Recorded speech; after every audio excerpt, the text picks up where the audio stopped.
Sampurasun. Sudah siap? Kurang semangat. Sekali lagi, sudah siap? Mau kemana?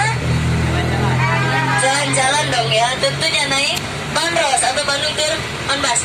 Hari ini ditemani sama saya di sini sebagai tour guide atau pemandu wisata. Saya dari HPI, Himpunan Pramu Wisata Indonesia. Perkenalkan, nama saya Septiani Utoyo. Panggil aja Teh Utoy atau Neng Utoy, silahkan. Asal jangan Neng Sotoy ya. Saya Utoy. Dan saya di sini tidak sendiri. Saya ditemani sama driver saya hari ini, namanya Pak Rohman. Boleh disapa dulu Pak Rohmannya. Halo Pak Rohman. Halo katanya. Nah, kalau Pak Rohman ini dari Dinas Perhubungan, sama kayak Bandrosnya juga. Oke, Bapak Ibu akan teteh, kita jalan-jalan di Bandros itu nggak cuma lihat kanan kiri kota Bandung aja ya, tapi kita juga sambil belajar tentang sejarahnya kota Bandung. Saya di sini akan menjelaskan sedikit sejarah tentang kota Bandung yang saya ketahui kepada Bapak Ibu akan teteh. Siapkan dengar sejarah dari saya? Siap. Oke, kalau gitu kita mulai dari jalan yang lagi kita lewatin ini. Ini namanya Jalan Bancai. Kalau kata orang Sunda, Bancai itu singkatan dari bantuan cai euy. Tapi itu cuma dikira-kira tapi nyata. Dulunya di sini ada istal kuda atau bekas tempat peristirahatan kuda sebelah kanan.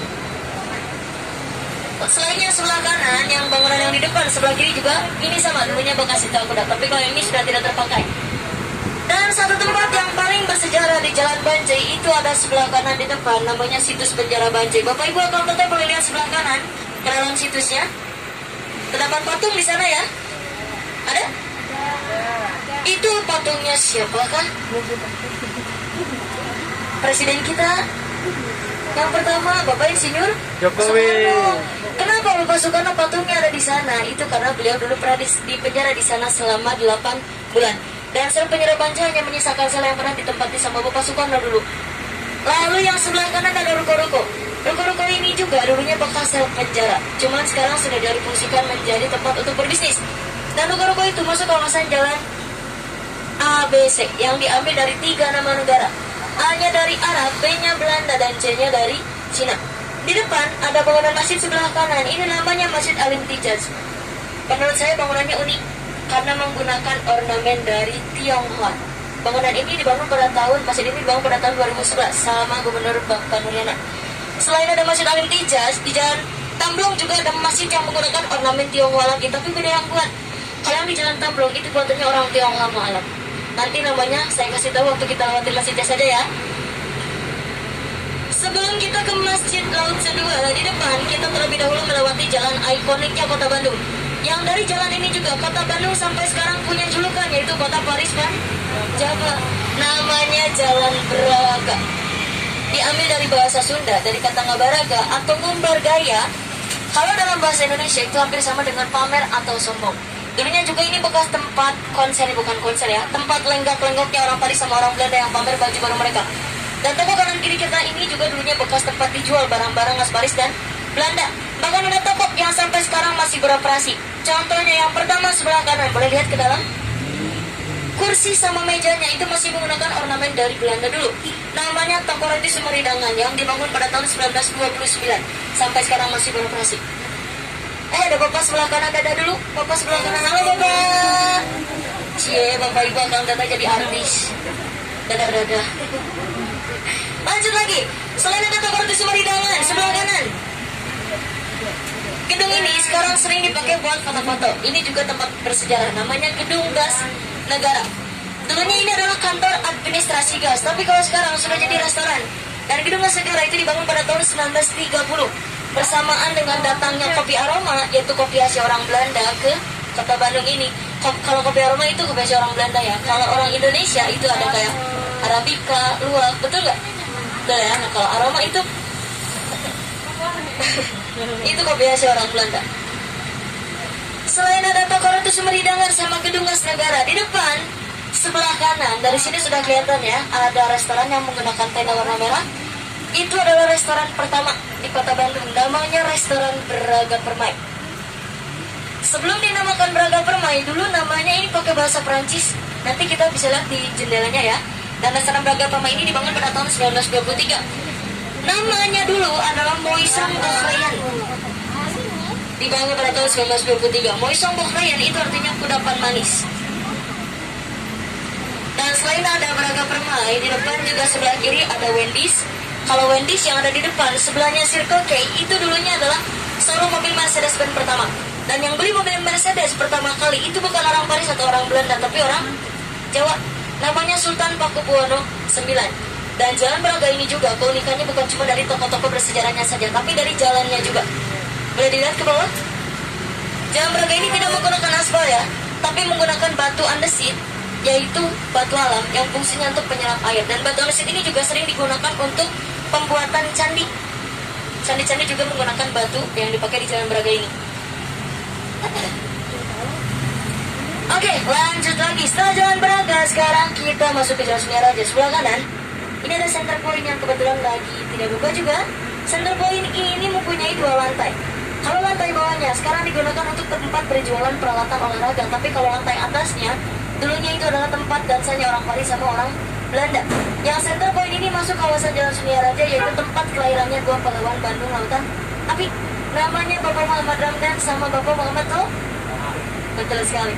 Selain itu juga di depan kita, lebih tepatnya di atas kepala kita ya, ini ada satu jalan rel kereta api, namanya Jalan Piade. Diambil dari istilah bahasa Belanda, Piaduk, yang artinya jalan di atas kanal. Kanal itu sungai buatan, karena di Belanda tidak ada sungai alami kayak di sini, adanya sungai buatan yang disebut kanal. Dan penyebutan Jalan Piade itu sama di 3 kota, yaitu kota Bandung, Surabaya, dan Yogyakarta.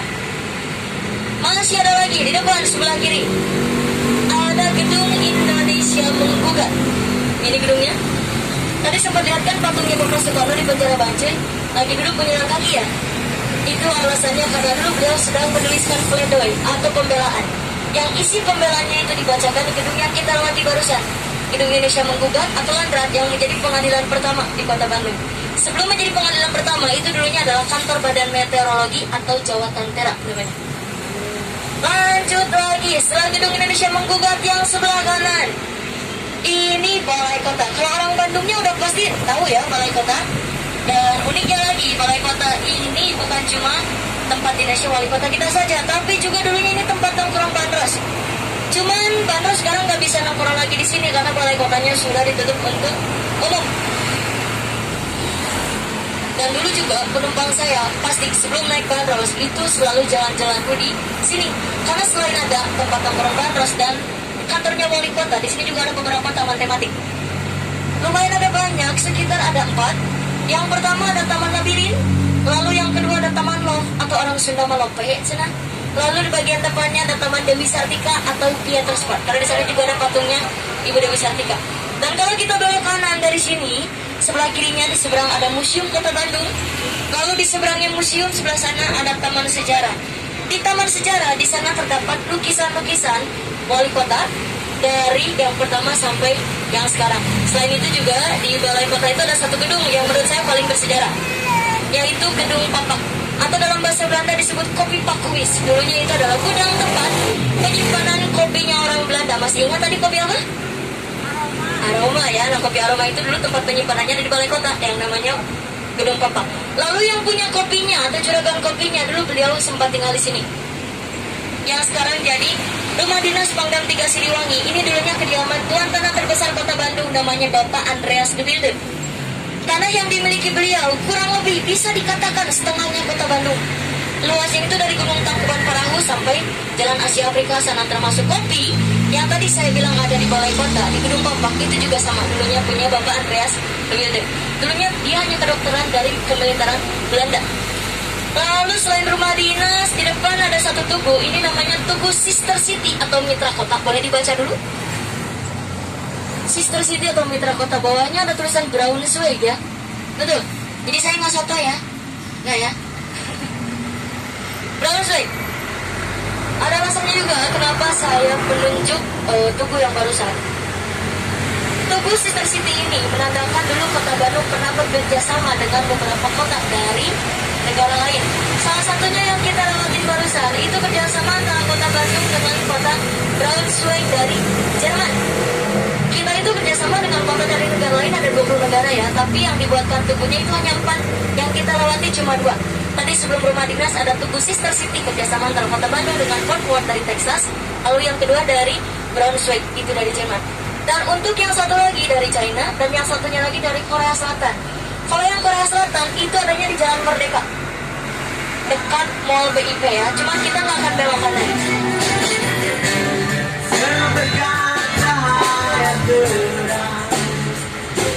Kita mau belok kanan. Kenapa? Saya selalu bilang ke penumpang saya, kalau belok kanan itu zona bahaya. Kalau sini zona aman. Karena di sana bukan cuma ada Tugu Sister City, di sana juga ada mall. Namanya Mall BIP. Di sini kebanyakannya perempuan, takut pada minta turun depan mall, jadi saya nyari aman belok sini aja. Masuk ke Jalan Dago ya. Oke, sebelum saya jelaskan langsung nama Jalan Dagonya, sebelah kanan ini ada yang sekarang jadi gedung Siraya BTP. Dulunya villa kepunyaannya orang Belanda, namanya Villa 3 Warna. Bentar, Teh Utoy, kenapa 3 warna? Padahal kan catnya putih semua ya. Padahal bias yang ada. Ya, nama 3 warnanya juga bukan sekedar nama, tapi itu diambil dari warna bendera negara Belanda. Atau yang dalam bahasa Belanda disebut de drie kleur. Drie-nya itu 3 dan kleurnya itu warna. Mereka orang Belanda dengan bangganya mengibarkan bendera mereka di atas gedung 3 warna tadi. Lalu setelah penjajah Jepang datang ke sini, gedung 3 warna itu dijadikan kantor Radio Domei yang juga menjadi tempat pembacaan teks proklamasi pertama kali se-Indonesia yang dibacakan dalam 2 bahasa. Tentunya bahasa kita, bahasa Indonesia, dan yang kedua bahasa internasional yaitu bahasa Inggris. Selain ada gedung 3 warna, sebelah kiri juga ini ada salah satu taman tematik, namanya Taman Radio. Kalau misalnya saya ngomongin soal taman, sama perumpamaan saya, itu memang taman-taman di Kota Bandung ini unik ya, karena mereka bukan sekedar taman, tapi ada kepanjangannya juga. Saya selalu menyebutkan itu taman tematik. Kenapa? Karena setiap tamannya yang ada di sini itu punya temanya masing-masing. Kayak taman radio barusan. Kenapa dikasih nama radio, enggak nama lain? Nama radionya ini diambil dari gedung 3 warna tadi yang jadi kantor Radio Domei, juga tempat pembacaan teks proklamasi. Itu kenapa nama tamannya dinamakan Taman Radio.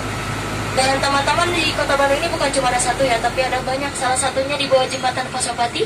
Sebelah sana itu ada Taman Jomblo. Ya, sebetulnya bukan Taman Jomblo sih, namanya Taman Pasopati. Cuman karena orang Bandung kreatif, itu diambil dari ciri khasnya, yaitu kursinya satu-satu. Katanya kalau ada yang duduk di Taman Pasopati itu kelihatan jomblo. Nah disitulah sampai sekarang terkenal dengan sebutan Taman Jomblo. Oke, stop jomblonya. Sekarang kita ke Jalan Dagonya lagi. Nah untuk Jalan Dagonya tadi itu sudah lama ya diganti namanya menjadi Jalan Insinyur Haji Juanda. Tapi tetap aja sih orang Bandungnya, termasuk saya sendiri, meskipun nama jalannya sudah diganti, tapi saya tetap mengenal jalan itu sebagai Jalan Dago. Kenapa? Ada yang bilang, Teh Utoy, kan udah dari nama asal-usulnya juga dari kata ngadagoan. Memang. Ada juga yang bilang, Teh kalau Haji Juanda mah kepanjangan. Betul. Betul memang. Dan ada juga yang bilang, ini menurut saya yang paling unik. Itu diambil dari sifatnya kita, ciri khasnya kita orang Sunda. Gak mau yang susah, gak mau yang ribet. Cenah Teteh, jangankan nama jalan, nama makanan aja orang Sunda mah pada disingkat, betul. Contohnya, Comro, Misro, apalagi? Cireng, apalagi? Akang Teteh, naon nih Kang? Sok, aku untuk Kang Jajan, nggak tahu. Cilok, Cimol, Cireng, Basreng, Batagor, dan yang lainnya ya. Sampai menurut saya sih ini paling parah. Nama gedung yang jadi ikonnya Kota Bandung ini pun diganti namanya. Dari tadinya namanya pakai bahasa Belanda, bagus. Diganti sama orang Sunda karena pelafalan bahasa Belandanya itu yang susah.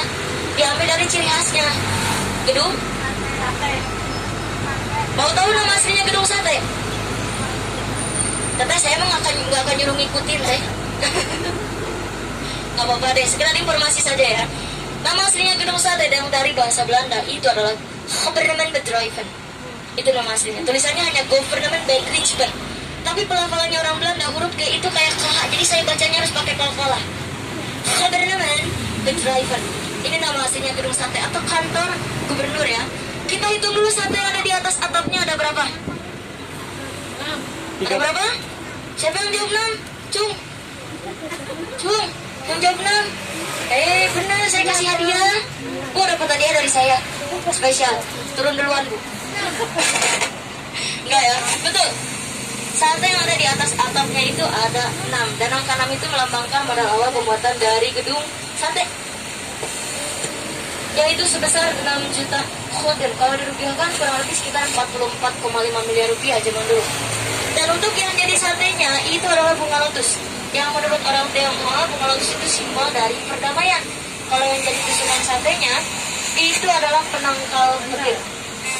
Dan gedung sate juga ini waktu pembangunannya lumayan agak lama, yaitu sekitar 4 tahun, dari tahun 1920 sampai 1924.